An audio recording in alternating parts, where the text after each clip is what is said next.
أعوذ بالله من الشيطان الرجيم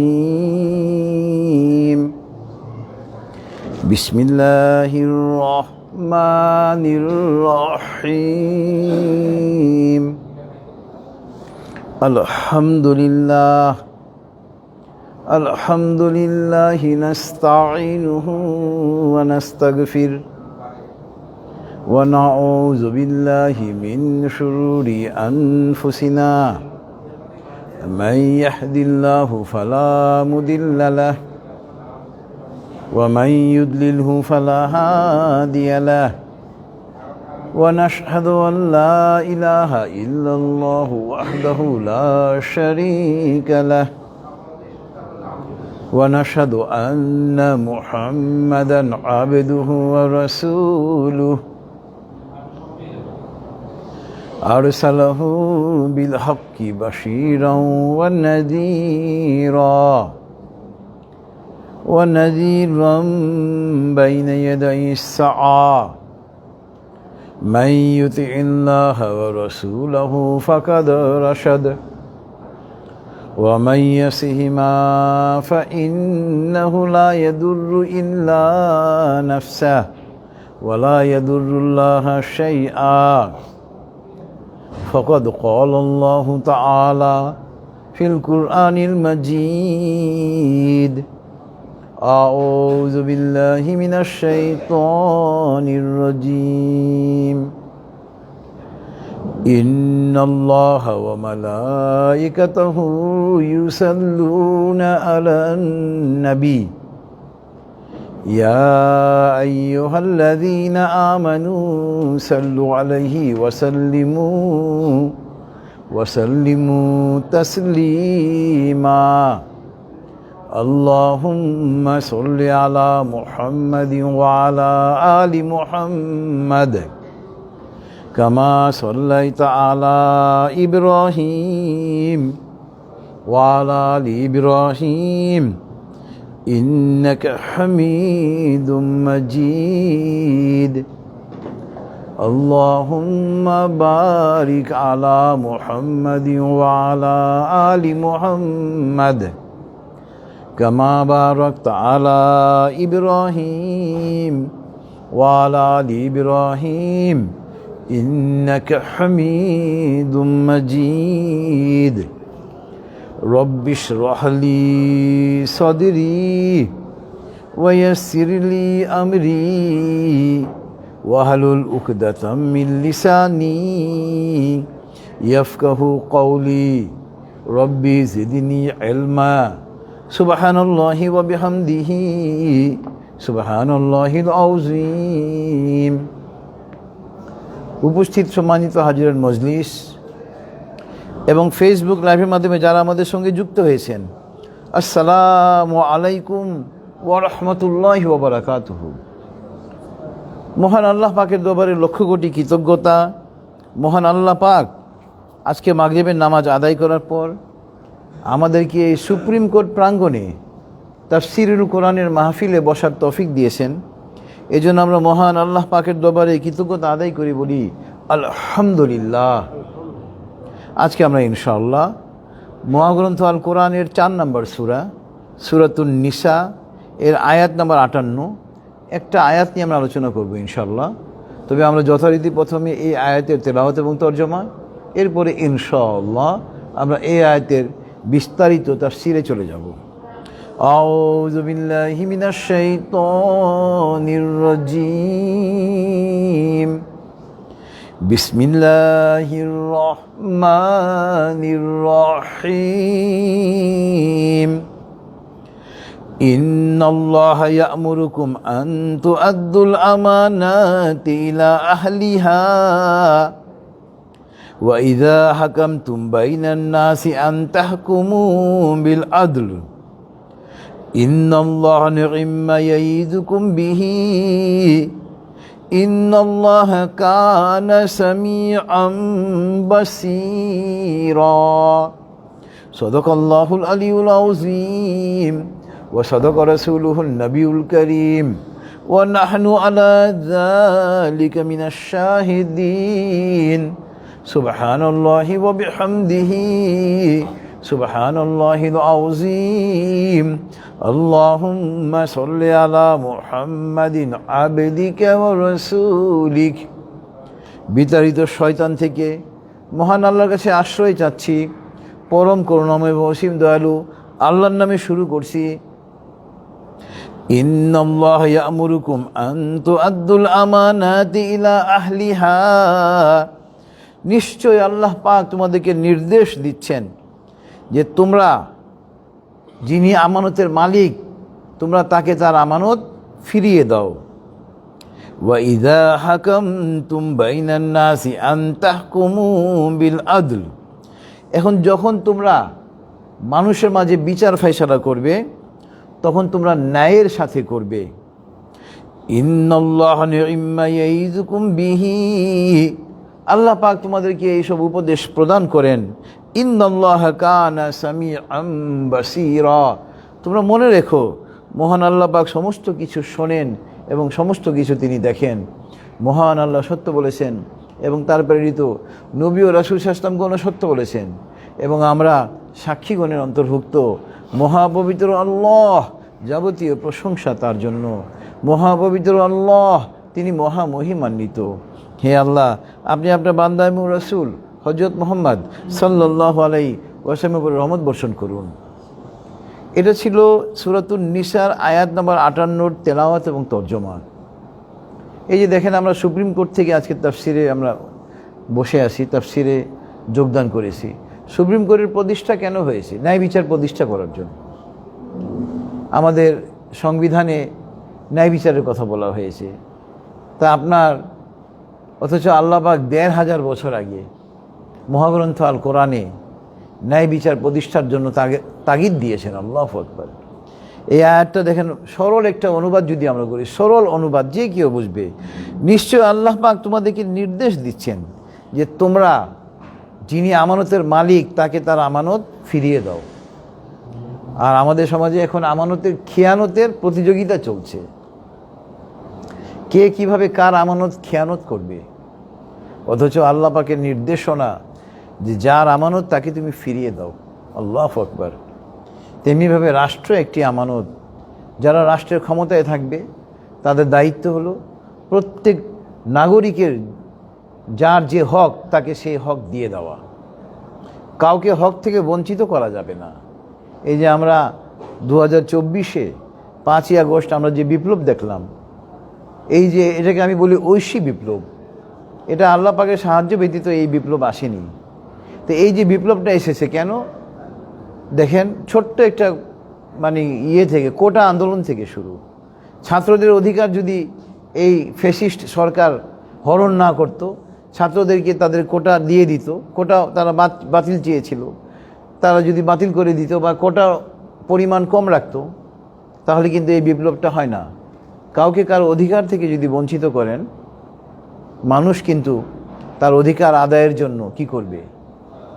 এখন আপনার যাকে আমরা বলি জিহাদ, গত সপ্তাহে জিহাদ নিয়ে আলোচনা করেছিলাম। আপনার নিজের হক আদায় করার জন্য আপনি যে সংগ্রাম করবেন এটাই জিহাদ। আপনার উপরে কেউ অন্যায় করতেছে, আপনি ওই অন্যায়ের প্রতিবাদ করতেছেন, এটাই জিহাদ। ইসলাম চমৎকার একটা ধর্ম। 1971 সনে পশ্চিমারা আমাদের অধিকার থেকে আমাদেরকে ক্ষুণ্ণ করেছিল, পূর্ব পাকিস্তানকে বঞ্চিত করেছিল তার ন্যায্য অধিকার থেকে। বাঙালিদের উপরে নির্যাতন করত। এমনকি 25শে মার্চ রাত্রে পশ্চিমারা যেভাবে হত্যাকাণ্ড চালিয়েছিল, একজন মানুষ কি সেই কাজ করতে পারে? অপরদিকে তারা কিন্তু মুসলমান। এবং আপনি যদি আমাদের ইতিহাস গবেষণা করেন, মোহাম্মদ আলী জিন্নাহ সাহেব যে 2 নেশনস থিওরি দিয়েছিলেন, ওনার 2 নেশনস থিওরির প্রেক্ষিতে কিন্তু পাকিস্তান রাষ্ট্রের জন্ম হয়। তিনি ব্রিটিশ আমলে একটা থিওরি দিলেন, মতবাদ দিলেন, এটাকে বলা হয় 2 নেশনস থিওরি, যাকে আমরা বাংলায় বলি দ্বিজাতি তত্ত্ব। এবং তিনি তত্ত্ব দিলেন যে এই উপমহাদেশে 2 জাতি বসবাস করে, এক মুসলমান, অপর হিন্দু। হিন্দুদের জন্য হিন্দু রাষ্ট্র হবে, মুসলমানদের জন্য মুসলমান রাষ্ট্র হবে। তো হিন্দুস্তান হবে হিন্দুদের রাষ্ট্র, আর পাকিস্তান হবে মুসলমানদের রাষ্ট্র।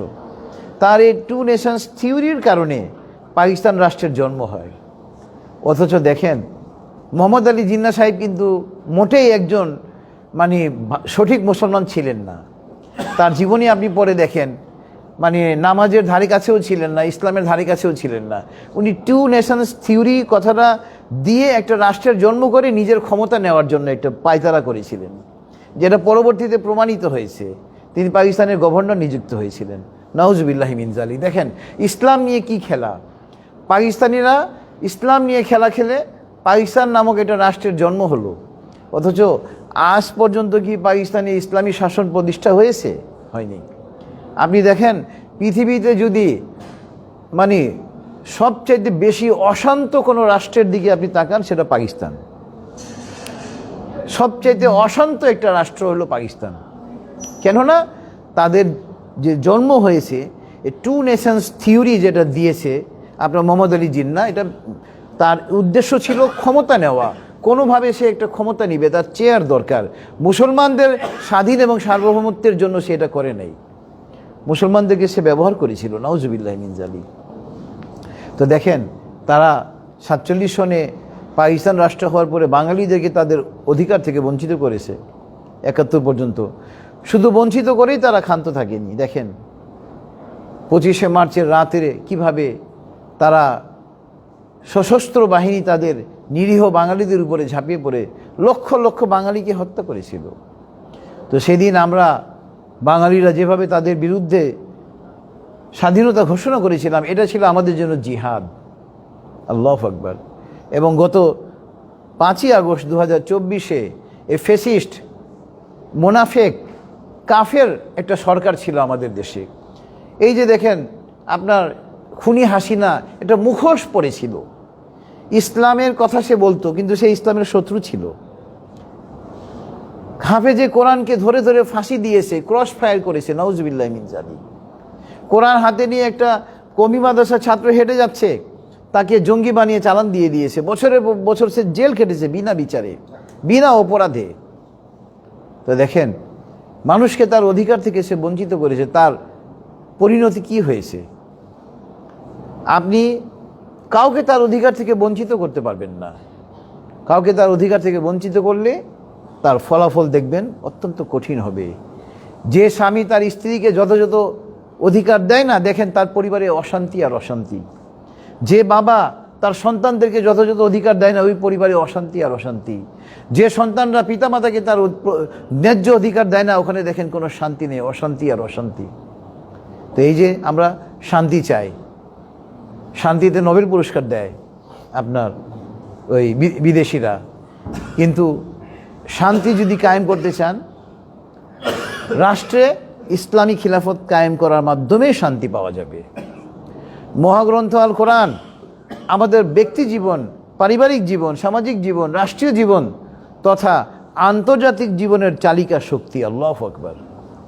তো আল্লাহ পাক দেখেন আজকে থেকে 1500 বছর আগে সূরাতুন নিসায় আয়াত নম্বর 58 যে একটা নাজিল করেছেন, এই 1500 বছর আগের আয়াত আমাদের সমাজে কিভাবে প্রযোজ্য। আল্লাহ পাক বলতেছেন, ইন্নাল্লাহ ইয়া'মুরুকুম আন তু'আদ্দুল আমানাতি ইলা আহলিহা, তোমরা আমানতের যিনি হকদার তাদেরকে তার আমানত ফিরিয়ে দাও। ওয়া ইযা হাকামতুম বাইনান নাসি আন তাহকুমু বিল আদল। এবং দেখেন আপনি আমাদের দেশের উপরে আল্লাহ পাকের অশেষ রহমত রয়েছে। আল্লাহ পাকের অশেষ রহমত আছে বিধায় আজকে আমাদের রাষ্ট্রটা টিকে আছে। বিগত 16 বছরে এই খুনি হাসিনা যেভাবে রাষ্ট্রকে চুষে খেয়েছে, শোষণ করেছে, সমস্ত ব্যাংকগুলোকে লুট করে ফেলেছে, এই রাষ্ট্রের প্রত্যেকটা মানুষ ভিক্ষা করার কথা, এখানে দুর্ভিক্ষ দেখা দেওয়ার কথা। কিন্তু আল্লাহ পাকের বিশেষ অনুগ্রহে রাষ্ট্রটা টিকে আছে। এই রাষ্ট্র এবং আপনি ব্রিটিশ আমল থেকে আপনি দেখেন সারা পৃথিবীর চোখ কিন্তু আমাদের বাঙালির দিকে, কারণ এখানে অঢেল সম্পদ, অতি অল্প পরিশ্রমে অনেক ফসল উৎপাদন হয়ে যায়। পৃথিবীর আর কোনো রাষ্ট্রে এত সহজে এত ফসল উৎপাদন হয় না। তো এই জন্য মানে আল্লাহ পাকের অশেষ অনুগ্রহ আমাদের রাষ্ট্রের মধ্যে। এই জন্য দেখেন বিগত 16 বছর যাবৎ খুনি হাসিনা যেভাবে শোষণ করেছে আমাদেরকে, এই রাষ্ট্রে কিছুই থাকার কথা না, তথাপি আমরা টিকে আছি আল্লাহ পাকের অশেষ অনুগ্রহে। এই জন্য কাউকে তার অধিকার থেকে বঞ্চিত করা যাবে না, তাকে তার অধিকার যথাযথভাবে ফিরিয়ে দিতে হবে। আর আমরা যখন কোনো বিচার ফায়সালা করব, ন্যায়ের ভিত্তিতে, ইনসাফের ভিত্তিতে আমরা বিচার ফায়সালা করব। এখন আমরা চলে যাব আজকের এই আয়াতের সঙ্গে প্রাসঙ্গিক আরও কিছু আয়াত, মহাগ্রন্থ আল কোরআনের অন্যান্য আয়াত যা আজকের তাফসিরের সঙ্গে প্রাসঙ্গিক। এখানে মহান আল্লাহ পাক বলতেছেন সূরাতুল বাকারা আয়াত নাম্বার 188।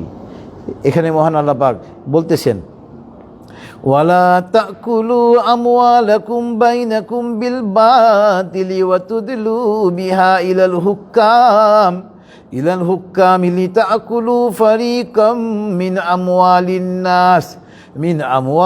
নাস বিল ইসমি ওয়া আনতুম তা'লামুন। তোমরা জোরপূর্বক কারো সম্পদ তোমরা অন্যায়ভাবে গ্রাস করো না। আমরা দুর্ভাগা ঢাকা 7 আসনের যে এমপি ছিল হাজী সেলিম, তার কাজই ছিল মানুষের ধন সম্পদ দখল করা, বাড়িঘর দখল করা, সম্পদ দখল করা, তার কাজই ছিল। অথচ কারো ধন সম্পদ আপনি অন্যায়ভাবে আত্মসাৎ করতে পারবেন না, এটা কোরআনে আল্লাহ পাক নিষিদ্ধ করে দিয়েছেন। এবং আল্লাহ পাক বলতেছেন, এবং দেখেন আপনি একজনের দেখা যায় অনেকের জমি নিয়ে বিরোধ থাকে, অনেকের কাগজ জাল, আবার যার কাগজ জাল সে কি করে কোর্টে একটা মামলা দিয়ে, আমাদের আলহামদুলিল্লাহ নাউজুবিল্লাহ মিন জালিক, আমাদের কিছু বিচারকরা নিম্ন আদালতে ঘুষ খায়, নাউজুবিল্লাহ মিন জালিক। ওই যার কাগজে মানে সঠিক নেই সে কি করে ঘুষ দিয়ে তার পক্ষে রায় নিয়ে নেয়। এটা এখন এই সমাজে ঘটছে।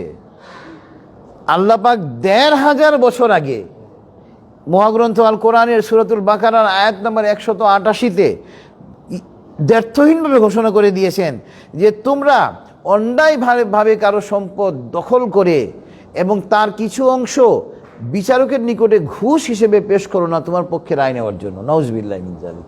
দেখেছেন আমাদের সমাজে এটা ঘটতেছে। একজন আরেকজনের সম্পদ জাল দলিল বানিয়ে কি করেছে, আত্মসাৎ করে ফেলেছে। এবং আত্মসাৎ করার পরে কোর্টে যখন মামলা হয়েছে, জজ সাহেবকে ঘুষ দিয়ে রায়টা তার পক্ষে নিয়ে নিয়েছে। বা অনেক সময় দেখা যায় স্থানীয় সালিশে যিনি সালিশদার, সালিশকারকে ঘুষ দিয়েছে, তার পক্ষে রায় নিয়ে নিয়েছে। তা হাজী সেলিমের অবস্থা দেখেছেন বর্তমানে, এখন নাকি শুধু জেলখানায় কান্না করে, নাউজুবিল্লাহ মিন জালিক। শেখ হাসিনাকে দেখেছেন, দেশান্তরিত হয়ে আল্লাহ পাক তাকে করে দিয়েছেন, তার নিজের রাষ্ট্রে তার জায়গা হয়নি। আল্লাহ পাকের আযাব যখন এসে যাবে, বাংলায় একটা কথা আছে, ইংরেজিতে একটা প্রবাদ বাক্য আছে, এই স্টিচ ইন টাইম সেভস 9, সময়ের 1 ফোর অসময়ের 10 ফোর।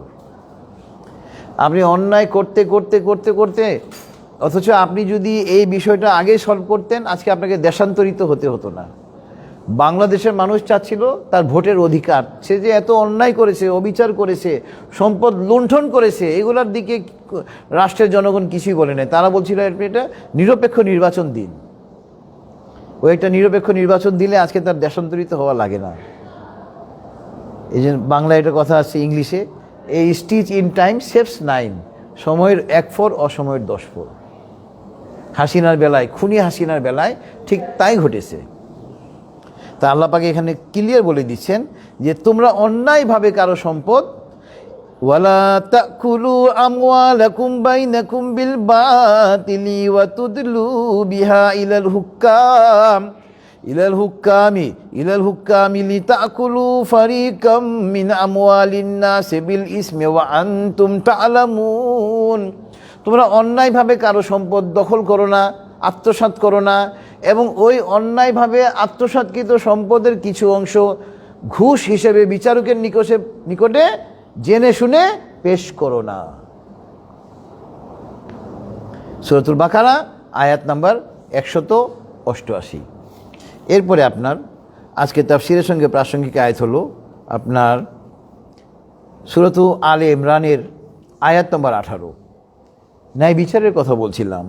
আল্লাহ পাক বলতেছেন সূরাতু আলে ইমরানের আয়াত নাম্বার 18-তে, শাহিদাল্লাহু আন্নাহু লা ইলাহা ইল্লাহু ওয়াল মালাইকাতু ওয়া উলুল ইলমি কায়িমান বিল কিসত লা ইলাহা ইল্লা হুয়াল আজিজুল হাকীম। আল্লাহ পাক সাক্ষ্য দিচ্ছেন তিনি ছাড়া কোনো মাবুদ নেই। ফেরেশতাগণও সাক্ষ্য দিচ্ছেন, তাওহীদের ঘোষণা দিচ্ছেন, এবং আলেমগণও ঘোষণা দিচ্ছেন যে আল্লাহ পাক ছাড়া কোনো মাবুদ নেই। এবং আল্লাহ পাক কায়িমান বিল কিসত, আল্লাহ পাক ন্যায় বিচারের উপরে সুপ্রতিষ্ঠিত। সবচাইতে বড় ন্যায় বিচারক কে? আল্লাহ পাক। ওয়া আলাইসাল্লাহু বিআহকামিল হাকিমিন, আল্লাহ পাক কি বিচারকদের সর্বশ্রেষ্ঠ বিচারক নন? সূরা ৩। আচ্ছা, তো সুতরাং আল্লাহ পাক নিজেই ন্যায় বিচারক এবং তিনি ন্যায় বিচার করাকে পছন্দ করেন। সহিহ হাদিসে এসেছে যে কাল কিয়ামতের দিন যখন আল্লাহ পাকের আরশের ছায়া ব্যতীত অন্য কোনো ছায়া থাকবে না, সেই দিন আল্লাহ পাক ৭ প্রকারের লোককে তার আরশের ছায়ার নিচে স্থান দিবেন। তার মধ্যে এক প্রকার হলো ন্যায়পরায়ণ বাদশাহ বা বিচারক। একজন, অন্যতম একজন, ৭ জনের মধ্যে একজন ন্যায়পরায়ণ বাদশাহ ও বিচারক, তাকে আল্লাহ পাক কাল কিয়ামতের মাঠে তার আরশের ছায়ার নিচে স্থান দিবেন। আল্লাহু আকবার। এবং এই হাদিসের ব্যাখ্যায় হলো যে আমরা কিন্তু প্রত্যেকেই বিচারক। আমি আমার পরিবারে যদি ন্যায় বিচার প্রতিষ্ঠা করি, আমি একজন বিচারক। স্ত্রীর অধিকার যথাযথভাবে স্ত্রীকে দিলাম, সন্তানদের অধিকার যথাযথভাবে সন্তানকে দিলাম, আত্মীয় স্বজনদের অধিকার দিলাম, গরিব মিসকিনদের অধিকার দিলাম, আমিও কিন্তু এই পর্যায়ে তখন পড়ব। আর আপনাকে আমাকে যদি আল্লাহ পাক সমাজে বা রাষ্ট্রের একটা উচ্চ পর্যায়ে নিয়ে যায়, তখন আমরা যদি ওই পদে থেকে যদি আবার ন্যায় বিচার প্রতিষ্ঠা করি তাহলে আরও ভালো, তখন আরও বেশি প্রতিদান আমরা পাবো। যেমন আপনাকে যদি এই রাষ্ট্রের রাষ্ট্রনায়ক বানিয়ে দিল, আপনি যদি ন্যায় বিচার প্রতিষ্ঠা করেন, তখন আপনি কি হবেন? এই কাল কিয়ামতের মাঠে আল্লাহ পাকের আরশের ছায়ার নিচে আপনি স্থান পাবেন। আল্লাহু আকবার। সহিহ হাদিস। এরপরে আপনার আজকে তাফসীরের সঙ্গে প্রাসঙ্গিক আয়াত হলো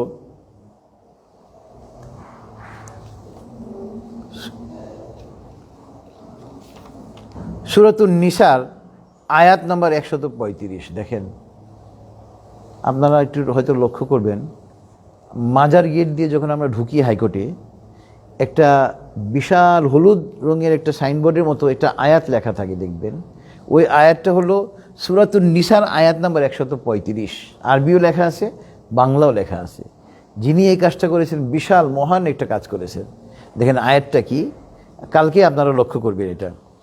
ইয়া আইয়ুহাল্লাযীনা আমানু কুনু কাওয়ামিনা বিল কিসতি শুহাদা লিল্লাহি ওয়ালাউ আলা আনফুসিকুম আওয়াল ওয়ালিদাইনি ওয়াল আকরাবিন ইয়াকুন গানিয়ান আও ফাকিরান ফাল্লাহু আওলা বিহিমা ফালা তাত্তাবিউল হাওয়া আন তা'দিলু ওয়া ইন তুলউ আও তুরিদু ফাইন্নাল্লাহা কানা বিমা তা'মালুনা খাবীরা।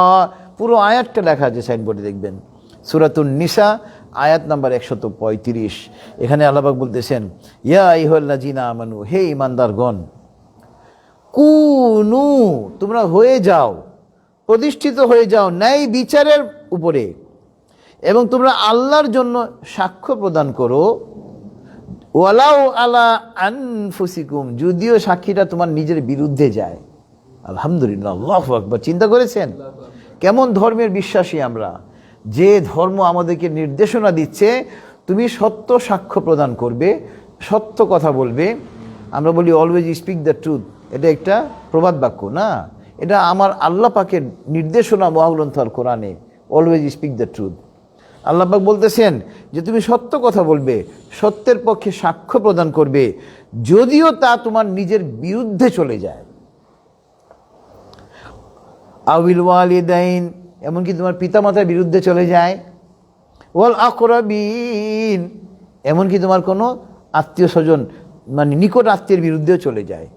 তথাপি তুমি সত্যের পক্ষে সাক্ষ্য প্রদান করবে। আল্লাহু আকবার। ইসলাম ধর্ম নিয়ে মানুষ কি সমালোচনা করে, ইসলামের এই কথাগুলো কেউ দেখে না। কোন ধর্ম আছে পৃথিবীতে দেখান যে আপনাকে বলতেছে আপনি সত্য কথা বলেন, যদি আপনার নিজের বিরুদ্ধে যায়, আপনার পিতামাতার বিরুদ্ধে যায়, আপনার আত্মীয় স্বজনের বিরুদ্ধে যায়, তথাপি আপনি সত্য কথা বলেন। আল্লাহু আকবার। এবার দেখেন আবার বলতেছেন আল্লাহ পাক, ইয়াকুন গানিআন আও ফাকিরান ফাল্লাহু আউলা বিহিমা। আপনি সাক্ষ্য প্রদান করবেন সত্য। আপনি কি গরিবের পক্ষে দিচ্ছেন না গরিবের বিরুদ্ধে দিচ্ছেন, না ধনীর পক্ষে দিচ্ছেন না ধনীর বিরুদ্ধে দিচ্ছেন, এটা আপনার দেখার বিষয় না। অনেক সময় আমরা গরিব দেখে তার পক্ষে সাক্ষী দিলাম, মুক্তি পেয়ে যাক, নাউজুবিল্লাহ মিন যালিক। গরিব সে কি গরিব না সে কি ধনী, এটা দেখার বিষয় আপনার, এটা আল্লাহ পাক দেখবে। আপনি সত্য সাক্ষ্য প্রদান করবেন। আপনি সত্য সাক্ষ্য দিলে ওই ধনী লোকের বিরুদ্ধে চলে যাবে, এত বড় মান্য ব্যক্তি সমাজের ধনী লোক, তার বিরুদ্ধে দিব সাক্ষী, না আমি মিথ্যা সাক্ষ্য দিয়ে যাবো, নাউজুবিল্লাহ মিন যালিক। বা আমি সত্য সাক্ষী দিলে গরিব মানুষ বিপদে পড়ে যাবে, ও তো এমনি গরিব, ও তো আরও মারা যাবে। এইগুলা চিন্তা ভাবনা করার দায়িত্ব আপনার না, এগুলো চিন্তা ভাবনা করবেন আল্লাহ পাক। আল্লাহ পাক বলতেছেন। আচ্ছা, এবার দেখেন আমরা যারা ওকালতি করি নিম্ন আদালতে, বিশেষ করে যারা আমরা মামলার ট্রায়াল করেছি এবং করি, তাদের কাছে এই বিষয়টা খুব কি, সাক্ষী অনেক সময় এমনভাবে কথা বলে যে আপনার ঘুরিয়ে পেঁচিয়ে কথা বলে, কৌশলে কথা বলে। ঘুরিয়ে পেঁচিয়ে কৌশলে কথা বলা যাবে না। যেন আপনি জিজ্ঞেস করলেন, ভাই ওই লোকটা কি ভালো? সাক্ষী উত্তর দিল ভালোই। ভালোই একটা প্রত্যয় লাগিয়ে সন্দেহের সৃষ্টি করে দিল, তার মানে খারাপও হতে পারে। প্রত্যয় জনিত কথা আপনি বলতে পারবেন না। আল্লাহ পাক বলতেছেন, দেখেন, ফালা তাত্তাবিউল হাওয়া আন তা'দিলু। তোমরা যখন ন্যায় বিচার করবে, তোমরা নিজেদের খেয়াল খুশির অনুসরণ করবে না। এবার আসছে ওই কথাটা ঘুরিয়ে পেঁচিয়ে, ওয়া ইন তালু আও তা'রিদু। তোমরা ঘুরিয়ে পেঁচিয়ে বা পাশ কাটিয়ে কোনো সাক্ষ্য প্রদান করবে না। আল্লাহু আকবার। দেখেছেন ইসলাম কত চমৎকার ধর্ম, সব কিছু আল্লাহ পাক খুলে খুলে বর্ণনা করতেছেন। ফাইন্নাল্লাহা কানা বিমা তা'মালুনা খাবীরা। নিশ্চয় আল্লাহ পাক সমস্ত কিছু জানেন, খবর রাখেন। সূরাতুন নিসা আয়াত নম্বর 135। আমাদের সুপ্রিম কোর্টের প্রাঙ্গণে মাজার গেট দিয়ে ঢোকার সময় দেখবেন সাইনবোর্ডে এই আয়াতখানা লেখা আছে, অর্থও লেখা আছে। এবং আমি এই তাফসীর কোরআন মাহফিল থেকে আহ্বান জানাবো, বাংলাদেশের 64টা জেলার 64টা জেলা জজ কোর্টে এটা যেন লাগানোর ব্যবস্থা করা হয়। কারণ আমরা মুসলমান, আমরা 95% লোক এই দেশের মুসলমান। মহাগ্রন্থ আল কোরআন আমাদের সংবিধান। এই আয়াতে কারিমা যদি লেখা থাকে এবং ওটা পরে যদি কিছু লোকও যদি সংশোধিত হয়, বিশাল ব্যাপার। সুতরাং বাকি 64টা জেলায়ও যেন এরকম সাইনবোর্ডে এই আয়াতে কারিমা টাঙানোর ব্যবস্থা করা হয়। আমি কর্তৃপক্ষের দৃষ্টি আকর্ষণ করছি এই বিষয়ে এই তাফসীর কোরআন মাহফিল থেকে। এরপরে আপনার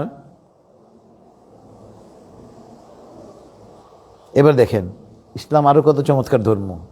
সূরাতুল মায়েদা আয়াত নম্বর 8-এ আল্লাহ পাক বলতেছেন, ইয়া আইয়ুহাল্লাযীনা আমানু কুনু কওয়ামিনা লিল্লাহি শুহাদাআ বিল কিসত ওয়া লা ইয়াজরিমান্নাকুম শানাআনু কওমিন আলা আল্লা তা'দিলু ইদিলু হুয়া আকরাবু লিত্তাকওয়া ওয়াত্তাকুল্লাহ ইন্নাল্লাহা খাবীরুম বিমা তা'মালুন। হে মুসলমানরা, হে ঈমানদারগণ, তোমরা ন্যায় বিচারের উপরে প্রতিষ্ঠিত থাকো, সত্য সাক্ষ্য প্রদান করো। এই যে দেখেন, কোনো গোষ্ঠী বা জাতির প্রতি বিদ্বেষ যেন তোমাদেরকে ন্যায় বিচারে বাধাগ্রস্ত না করে। আপনি একজন বিচারক, আপনার কাছে দুই পক্ষ এসেছে একটা বিরোধ মীমাংসা নিয়ে, আপনি যে মীমাংসা দিবেন তারা ওটা মেনে নিবে। এর মধ্যে এক পক্ষ আপনার শত্রু, আপনার শত্রু ছিল বা শত্রু আছে বিধায় আপনি তার বিরুদ্ধেই রায় দিবেন, এটা যেন না হয়। আপনি বিদ্বেষবশত ন্যায় বিচারে এই বিচার ফয়সালা যেন না করেন। ইসলাম মোটা একবারে ক্লিয়ার হারাম করে দিচ্ছে। মহাগ্রন্থ আল কোরআনে সূরাতুল মায়েদা আয়াত নম্বর 8। আল্লাহু আকবার। হাদিসে এসছে একটা যুদ্ধে হযরত আলী রাদিয়াল্লাহু আনহু এক কাফেরকে ধরাশায়ী করলেন, তাকে হত্যা করবেন। এই সময়ে ওই কাফের তার মুখে থুতু ফেলে দিল। হযরত আলী রাদিয়াল্লাহু আনহু তাকে না মেরে ছেড়ে দিল। সে বলল, আপনি আমাকে মারলেন না কেন? বলল, আমি তো তোমাকে আল্লাহর জন্য হত্যা করতেছিলাম, কিন্তু তুমি যখন আমার মুখে থুতু দিয়ে দিলে আমি তো তোমার উপরে রেগে গেলাম। তো এই হত্যা তো হয়ে যাবে আমার রাগের কারণে। আল্লাহু আকবার। চিন্তা করেছেন মুসলমান কেমন, আয়াতের কিভাবে আমল উনি করেছেন? আল্লাহু আকবার। যে কোনো জাতি বা গোত্রের প্রতি বিদ্বেষ যেন আমাদেরকে ন্যায় বিচারে বাধাগ্রস্ত না করে। এবং আল্লাহ পাক বলতেছেন যে ইদিলু, তোমরা ন্যায় বিচার করো, হুয়া আকরাবু লিত্তাকওয়া, আমরা তাকওয়া অর্জন করতে চাই। তাকওয়া মানে পরহেজগারিতা। ন্যায় বিচার করার মাধ্যমে তাকওয়া অর্জিত হয়। আল্লাহু আকবার। ওয়াত্তাকুল্লাহ, তোমরা আল্লাহকে ভয় করো। ইন্নাল্লাহা খবীরুম বিমা তা'মালুন, নিশ্চয় আল্লাহ পাক সমস্ত কিছুর খবর রাখেন। এরপরে আপনার আজকে তাফসীরের সঙ্গে প্রাসঙ্গিক আয়াত হলো একটা আয়াত, সূরাতুন নাহলের আয়াত নম্বর 90।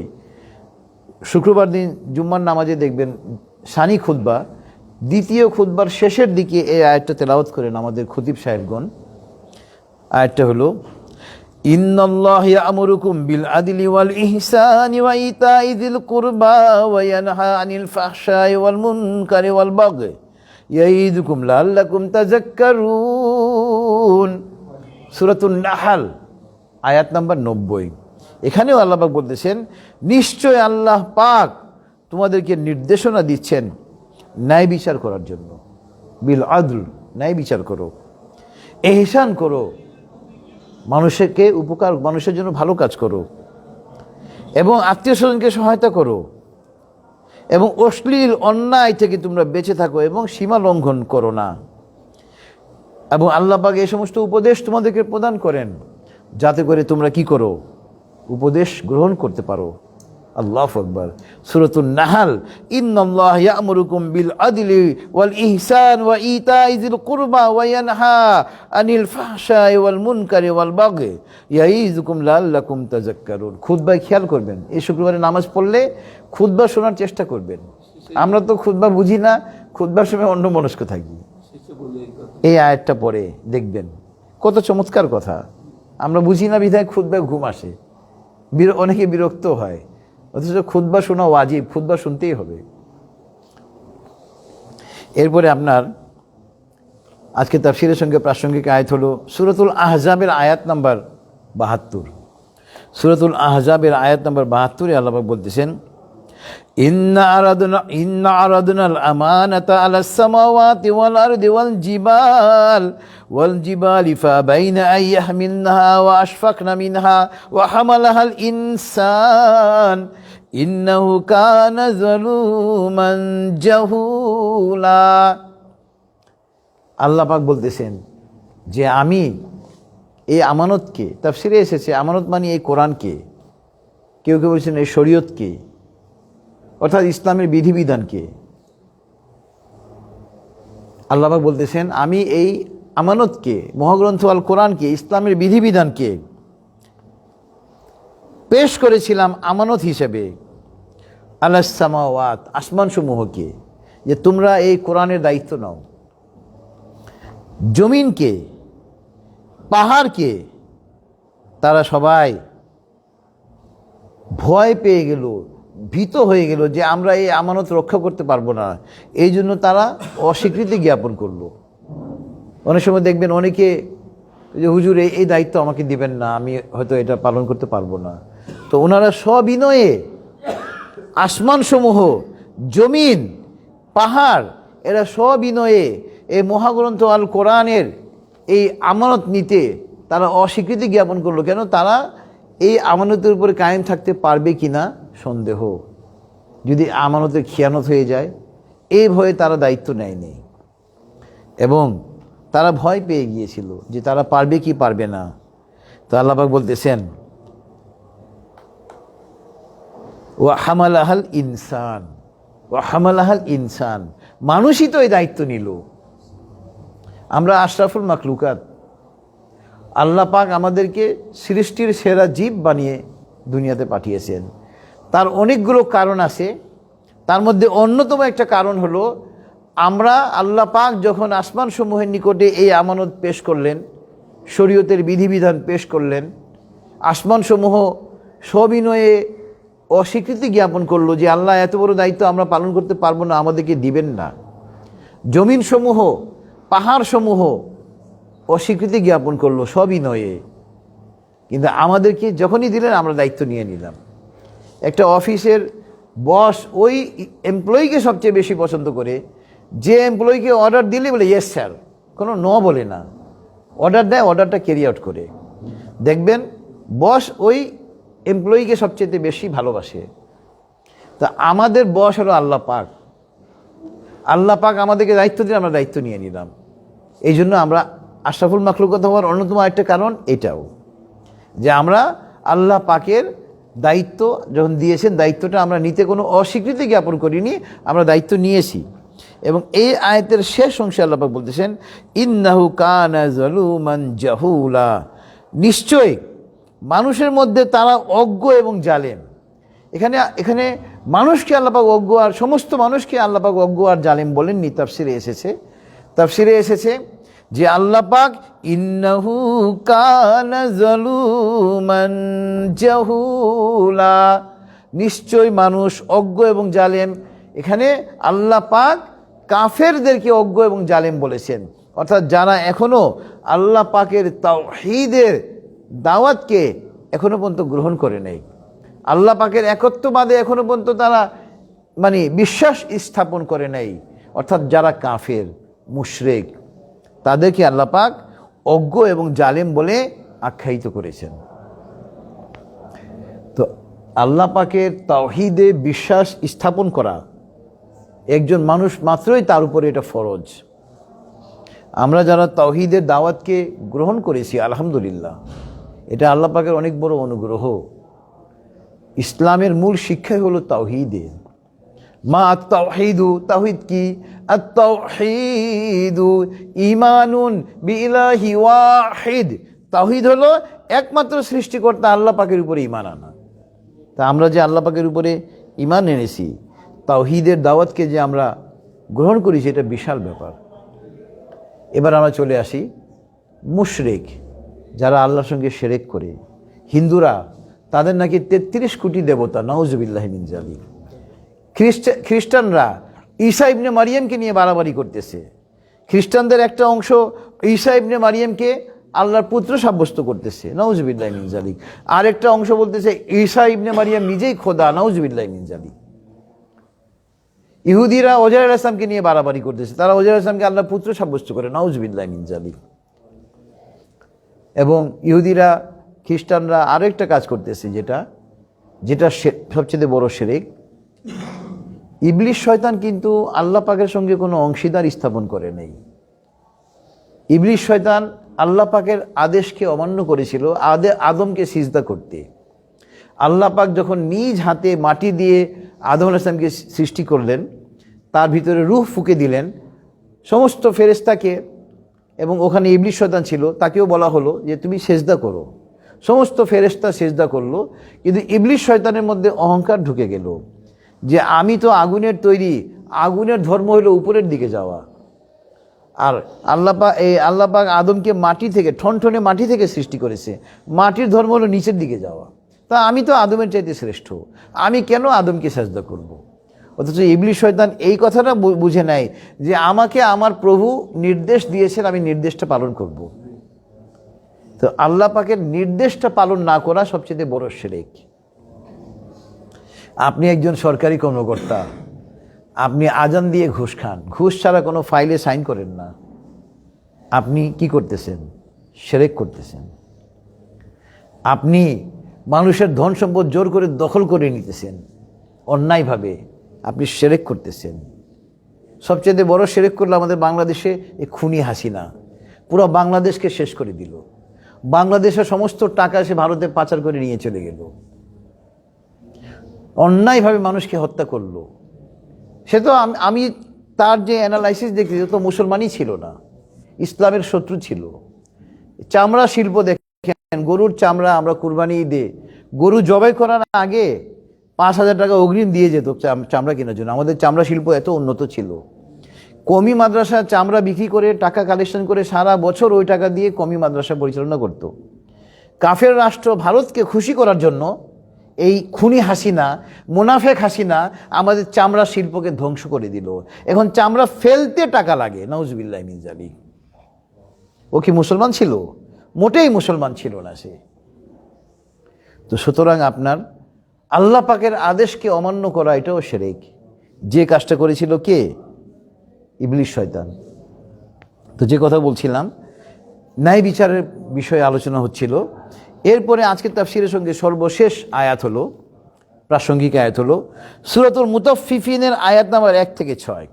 এখানে আল্লাহ পাক বলতেছেন, ওয়াইলুল লিল মুতাফফিফিন আল্লাযীনা ইযা ক্তালু আলান নাসি ইস্তাওফুন ওয়া ইযা কালুহুম আও ওয়াজানুহুম ইউকসিরুন আলা ইয়াযুন্নু উলাইকা আন্নাহুম মাবউসুন লিয়াউমিন আযীম ইয়াওমা ইয়াকুমুন নাসু লিরাব্বিল আলামিন। সূরাতুল মুতাফফিফিন আয়াত 1 থেকে 6। এখানে আল্লাহ পাক বলতেছেন, ওয়াইলুল লিল মুতাফফিফিন, দুর্ভোগ তাদের জন্য যারা মাপে ওজনে কম দেয়। তারা যখন নিজেরা ওজন নেয়, সঠিক নেয়, মানুষকে দেওয়ার সময় তারা কম দেয়। আল্লাহ পাক বলতেছেন, আলা ইয়াযুন্নু উলাইকা আন্নাহুম মাবউসুন, তারা কি জানে না আল্লাহ পাক একদিন সমস্ত মানুষকে আবার পুনরুত্থিত করবেন, লিয়াউমিন আযীম, কিয়ামতের দিনে। এবং সেদিন মানুষ কি করবে? ইয়াউমা ইয়াকুমুন নাসু লিরাব্বিল আলামিন, সমস্ত মানুষ আল্লাহ পাকের সামনে দাঁড়িয়ে থাকবে। আল্লাহু আকবার। এবং সহিহ হাদিসে আসছে, আপনার কাল কিয়ামতের মাঠে প্রত্যেক মানুষ 5টা প্রশ্নের উত্তর না দেওয়া পর্যন্ত চুল পরিমাণও নড়াচড়া করতে পারবে না, কোনো মুভমেন্ট করতে পারবে না। আমাদের প্রত্যেককে 5টা প্রশ্নের উত্তর দিতেই হবে। 5টা প্রশ্ন কি? আল্লাহ পাক প্রত্যেককে প্রশ্ন করবেন, তোমাকে আমি একটা হায়াতের জিন্দেগি দিয়েছিলাম, এই হায়াতের জিন্দেগি তুমি কিভাবে ব্যয় করেছো? 2 নম্বর প্রশ্ন, তোমার হায়াতের জিন্দেগির মধ্যে একটা যৌবন ছিল, তুমি এই যৌবনটা কি কাজে ব্যয় করেছো? আমরা বলি না এখন যৌবন যার যুদ্ধে যাওয়ার শ্রেষ্ঠ সময় তার, যৌবন তুমি কি কাজে ব্যয় করেছো?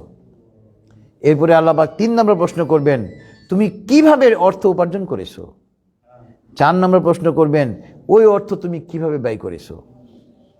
আর 5 নম্বর প্রশ্ন হবে মহান আল্লাহ পাকের, যে তুমি মহাগ্রন্থ আল কোরআনের হাদিসের কতটুকু জ্ঞান অর্জন করেছো এবং কতটুকু জ্ঞানের উপরে তুমি কায়েম ছিলে। এই 5 নম্বর প্রশ্নের উত্তর তো আমরা কেউ কোন কিছুই দিতে পারবো না। আমরা মুসলমানরা তো মনে করি কোরআন হাদিস পড়বে হুজুররা। এই কোরআন হাদিস হলো হুজুরদের লাইন। আমি একজন ডাক্তার, আমি ডাক্তারি করব। আমি একজন ইঞ্জিনিয়ার, আমি মানে ইঞ্জিনিয়ারিং কাজ করব। আমি একজন আইনজীবী, আমি ওকালতি করব। এটা তো হুজুরদের লাইন, নাউজুবিল্লাহ মিন যালিক। মহাগ্রন্থ আল কোরআন এবং হাদিস একজন ডাক্তার, একজন ইঞ্জিনিয়ার, একজন আইনজীবী, একজন ব্যবসায়ী, সমস্ত মানুষের লাইন এটা। তলবুল ইলমি ফরিদাতুন আলা কুল্লি মুসলিম, প্রত্যেক মুসলমান নরনারীর উপরে এলেম শিক্ষা করা ফরজ। এই জন্য ভাই এলেম অর্জন করতে হবে, এলেম অর্জনের কোনো বিকল্প নেই, এলেম অর্জন করতে হবে। আমরা এখন একটা হাদিস উল্লেখ করব আজকের তাফসীরের সঙ্গে প্রাসঙ্গিক।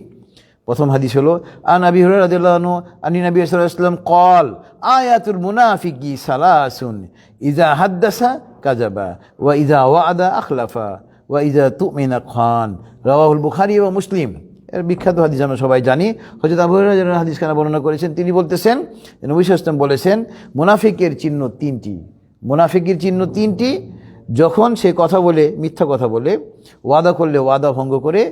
আর আজকে যে ন্যায় বিচার নিয়ে ন্যায় বিচার প্রতিষ্ঠা নিয়ে আলোচনা হয়েছে, আমানতের খেয়ানত নিয়ে আলোচনা হয়েছে, এবং মুনাফিকের পরিচয় হলো আমানতের খেয়ানত করে। রাওয়াহুল বুখারী ও মুসলিম। আরেকটা সর্বশেষ হাদিস আজকে তাফসীরের সঙ্গে প্রাসঙ্গিক। আন আবি সাঈদ রাদিয়াল্লাহু আনহু قال قال رسول الله صلى الله عليه وسلم التاجر الصدوق الامين مع النبيين والصديقين والشهداء رواه الترمذي। হযরত আবু সাঈদ রাদিয়াল্লাহু আনহু হাদিস খানা বর্ণনা করেছেন, তিনি বলতেছেন যে বিশ্বস্ত সত্যবাদী মুসলমান ব্যবসায়ী কিয়ামতের দিন কি করবে? নবীগণের সঙ্গে থাকবে, সিদ্দিকগণের সঙ্গে থাকবে, শহীদগণের সঙ্গে থাকবে। আল্লাহু আকবার। অর্থাৎ সততা, honesty is the best policy. সততাই সর্বোৎকৃষ্ট পন্থা। এটা মহাগ্রন্থ আল কোরআনের কথা, হাদিসের কথা। এটা কোনো প্রবাদ বাক্য না, কোনো মনীষীর কথা নয়। তো আলহামদুলিল্লাহ আমাদের প্রত্যেককে চেষ্টা করতে হবে আমরা যেন কেউ কারো কোনো হক নষ্ট না করি, কারো কোনো হক যেন আমরা নষ্ট না করি। কারণ মানুষের হক যদি আমরা নষ্ট করি, আল্লাহ পাকও আমাদেরকে ক্ষমা করবেন না। আর আল্লাহ পাকের যে হক, এই হকগুলোও যেন আমরা ঠিকমতো আদায় করি। 5 ওয়াক্ত নামাজ, রোজা, জাকাত, তারপর অন্যান্য ইবাদত, অর্থাৎ আমাদের ব্যক্তি জীবন, পারিবারিক জীবন, সামাজিক জীবন, রাষ্ট্রীয় জীবন তথা আন্তর্জাতিক জীবনে আমরা আমাদের সাধ্য অনুযায়ী কী করব? মহাগ্রন্থ আল কোরআন এবং হাদিসের বিধিবিধানকে প্রয়োগ করব। এবং এটাই হলো ইসলামের নির্দেশনা। মহাগ্রন্থ আল কোরআন এবং হাদিস মাচানে উঠিয়ে রেখে দেওয়ার জন্য নাজিল হয়নি। এটা মসজিদ মাদ্রাসায় আবদ্ধ থাকার জন্য হয়নি। এটা আমাদের ব্যক্তি জীবনে, পারিবারিক জীবনে, সামাজিক জীবনে তথা রাষ্ট্রীয় জীবনে আমরা আমাদের সাধ্য অনুযায়ী প্রয়োগ করব। তো আলহামদুলিল্লাহ বিগত ফ্যাসিস্ট সরকারের আমলে তো এই কথাগুলো বললেই মানুষ জঙ্গি হয়ে যেত, সঙ্গে সঙ্গে জেলখানা তার ঠিকানা হয়ে যেত। তো আলহামদুলিল্লাহ এখন আমাদের রাষ্ট্রে এমন একটা সরকার ক্ষমতায় আসে যে সরকার ইসলাম বান্ধব সরকার। বোধহয় আমাদের ভারতবর্ষের ইতিহাসে এরকম ইসলাম বান্ধব সরকার ছিল না। ব্রিটিশ আমলে তো ছিলই না, পাকিস্তান আমলেও না, আর বিগত স্বাধীনতার পরেও এরকম ইসলাম বান্ধব সরকার ছিল না। এখন যে সরকার ইসলাম বান্ধব, আলহামদুলিল্লাহ আমরা অত্যন্ত গর্বিত। তো আলহামদুলিল্লাহ এখন আমাদের প্রত্যেকের কাজ হবে যে আগামীতে এই সরকার যে একটা নিরপেক্ষ নির্বাচনের ব্যবস্থা করবে, ওই নির্বাচনে আমরা ইসলামী দল কর্তৃক মনোনীত প্রার্থীকে ভোট দিব, যাতে ইসলামী দল ক্ষমতায় এসে এই দেশে ইসলাম কায়েম করতে পারে। কারণ আমাদের যে বর্তমান যে শাসন ব্যবস্থা, সংবিধান, এগুলো হলো সব ব্রিটিশদের। তো ইসলামী দল যখন নিরঙ্কুশ সংখ্যাগরিষ্ঠতা পেয়ে ক্ষমতায় আসবে, তখন তারা এটাকে ইসলামী প্রজাতন্ত্র হিসেবে ঘোষণা করার জন্য যা যা করার দরকার, যেভাবে সংবিধান সংশোধন দরকার তারা করবে। এজন্য আমরা ইসলামী দল কর্তৃক মনোনীত প্রার্থীকে ভোট দিব। ও জিতবে না এই কথা বলে আয় ভোট দিয়ে দাও, নাউজুবিল্লাহ মিন যালিক। আপনি আপনার ভোট আপনার আমানত, আপনি আপনার আমানতকে সঠিক জায়গায় ব্যবহার করেন। ইসলামী দলকে আপনি ভোট দিবেন, সে জিতে কি জিতে না এটা আল্লাহ পাক দেখবেন।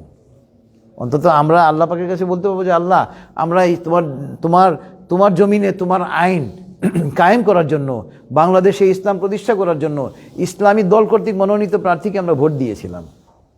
অন্তত এইটুকু আমরা বলতে পারবো। তো আলহামদুলিল্লাহ আগামী একটা ঘোষণা, আগামী সোমবার যেহেতু সুপ্রিম কোর্ট বন্ধ থাকবে, আগামী সোমবার তাফসির হবে না, পরের সোমবারে তাফসির হবে ইনশাল্লাহ। 10ই ফেব্রুয়ারি ইনশাল্লাহ। 3রা ফেব্রুয়ারি সুপ্রিম কোর্ট বন্ধ, আমাদের তাফসিরও বন্ধ থাকবে। তো ইনশাআল্লাহ দোয়া হবে, আমরা সবাই একবার দরুদ ইব্রাহিম পড়ি। আল্লাহুম্মা সাল্লি আলা মুহাম্মাদ ওয়া আলা আলি মুহাম্মাদ কামা সাল্লাইতা আলা ইব্রাহিম ওয়া আলা আলি ইব্রাহিম ইন্নাকা হামিদুম মাজিদ। আল্লাহুম্মা বারিক আলা মুহাম্মাদ ওয়া আলা আলি মুহাম্মাদ কামা বারাকতা আলা ইব্রাহিম ওয়া আলা আলি ইব্রাহিম ইন্নাকা হামিদুম মাজিদ। আল্লাহুম্মা আমিন। ربنا تقبل منا إنك أنت السميع العليم.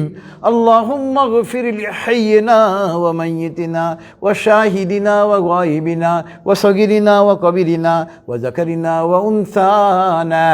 اللهم من أحييته منا فأحيه على الإسلام ومن توفيته منا فتوفه على الإيمان ربنا ظلمنا أنفسنا وإن لم تغفر لنا وترحمنا لنكونن من الخاسرين ربنا آتنا في الدنيا حسنة وفي الآخرة حسنة وقنا عذاب النار رب ارحمهما كما ربياني صغيرا رب هب لي من الصالحين رب زدني علما أستغفر الله اللهم إني أسألك الهدى والتقى والعفاف والغنى হে আল্লাহ, আমরা তোমার কিছু বান্দা মওলা, এই সুপ্রিম কোর্ট প্রাঙ্গণে মওলা তাফসীর কোরআন মাহফিলে আমরা একত্রিত হয়েছি মওলা।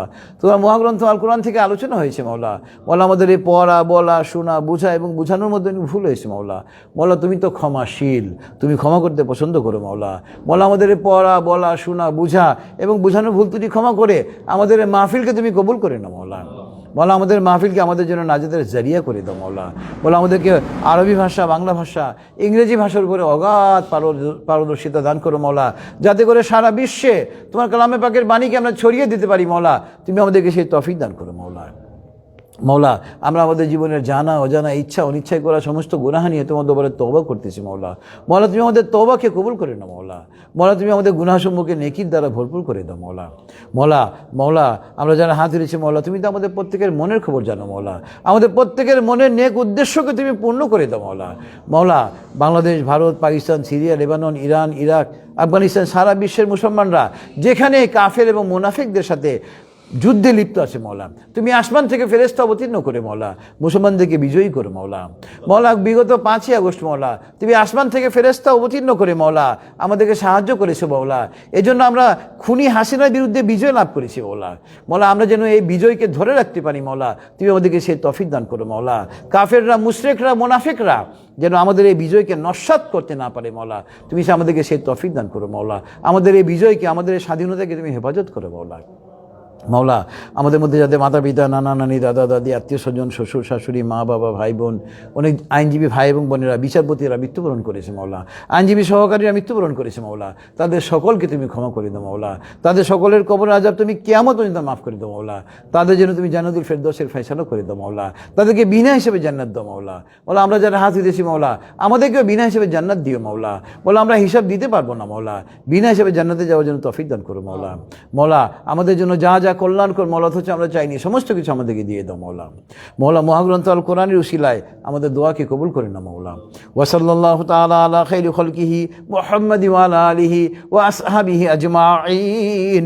সুবহানা রাব্বিকা রাব্বিল ইজ্জাতি আম্মা ইয়াসিফুন ওয়া সালামুন আলাল মুরসালিন ওয়ালহামদুলিল্লাহি রাব্বিল আলামিন। আসসালামু আলাইকুম ওয়া রাহমাতুল্লাহ।